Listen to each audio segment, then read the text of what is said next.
So, ito na nga yung day 1 ko ng pagpapakain ng aso. Prepare ko na yung pagkain, hiniwalay-hiwalay.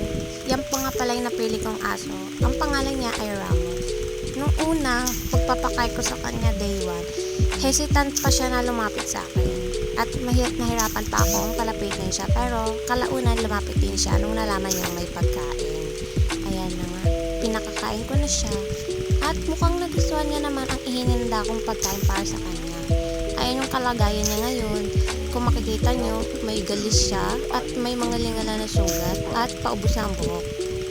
Day 2, ayan, pinapare ko na yung Chicken Joy mula kagabi. Tinabi ko talaga yung manok na yan para kay Ramos. Alam ko magugustuhan niya yan, Chicken Joy. Ayan, nahinimay-himay ko para di siya mahirapang kainin. And then, mamaya ay lalagyan ko din ng kanin. Ayan, hinimay ko siya ng maigi. At hahaluan ng kanin. Kasi bitin naman para sa aso yun kung Chicken Joy lang. At ayan, lumabas na ako. At hinanap si Ramos. 5 minutes ko siya hinanap.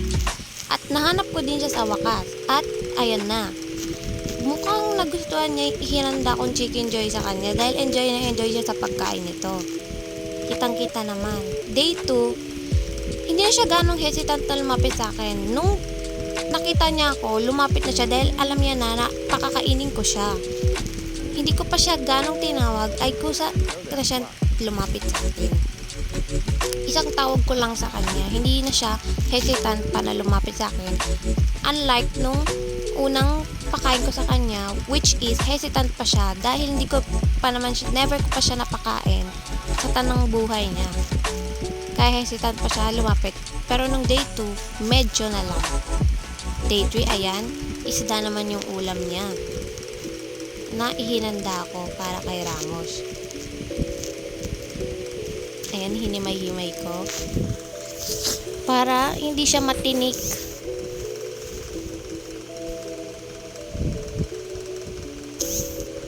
At hahaluin sa kanin. Ayan na, lumabas na ako para hanapin si Ramos. At tagal ko na naman siya hinanap niyan dahil galas yung aso na yun. At sa wakas nahanap ko din siya. Day 3, may changes sa behavior niya dahil day 1, hesitant siya lumapit sa akin. Day 2, isang tawag ko lang, lumapit na siya. Day 3, nakita niya ako ay agad-agad siyang lumapit dahil nakita niya na may bit-bit ako eh. Matik na sa kanya yun, napakakainin ko siya dahil pang 3 days ko na siya na pinakain. Kaya lumapit siya sa akin agad. As you can see, hindi na ako takot sa araw dahil sa feeling ko ay sanay na siya sa akin. Day 4, ayan, inihinahanda ko na ang kanyang pagkain. Ang ulam niya naman ngayon ay ham. Yes, hinimay natin yung ham dahil matigas to. At di siya mahirapang kainin.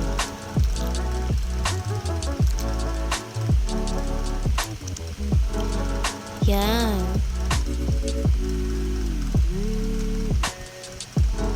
Then, lalagyan natin ng kanin, of course. Para hindi naman nakabibitin. Diba? Then, hahaluin. Ayan na nga, ang hanap serye ko na naman kay Ramos na napagkatagal-tagal. Ayan, day 4, ang changes naman sa behavior niya is katulad lang din sa day 3.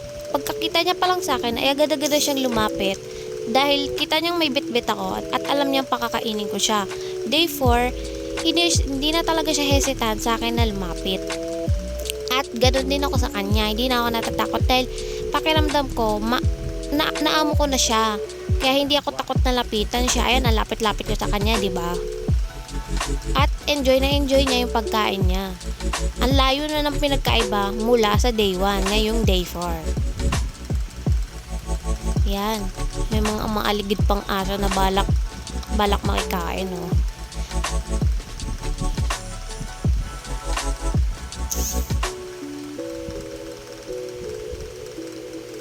Yan, enjoy niya yung pagkain. At itong napansin ko nung day 4, sinusundan niya ako. Nung papawi na ako, sinusundan niya ako. Ito day 5, binahanda ko na yung pagkain niya, gulay. Inago pa ng pusa ko eh, no? Ayan na, hanap Sarah na naman kay Ramos sa pagkatagal-tagal. Sa wakas, hanap ko din si Ramos, ayan. 'Di ba? Pagkakita ko, ayun nga, lapit na siya agad dahil may bitbit akong pagkain. Matik na, alam niya na pakakainin ko siya. Ayan, enjoy niya. Ayun, nung pagkakaiba, nung day 4, nung papauwi na ako, sinusundan niya ako. Susundan niya ako pauwi. Parang umamon na siya sa akin. So ngayon day 5, ganun din. Pagkakita niya pa lang sa akin, ay agad na siya lumapit dahil nakita niyang may bitbit ako. Alam niyang pakakainin ko na siya. Ayan, kahit gulay lang yung ihinanda ko ay, wow, kinain niya, di ba? Akala ko mga hilig lang ni Ramos ay karne. Sa bagay, asong gala naman siya eh. Wala naman yung walang pili sa pagkain yan, di ba? Ayan.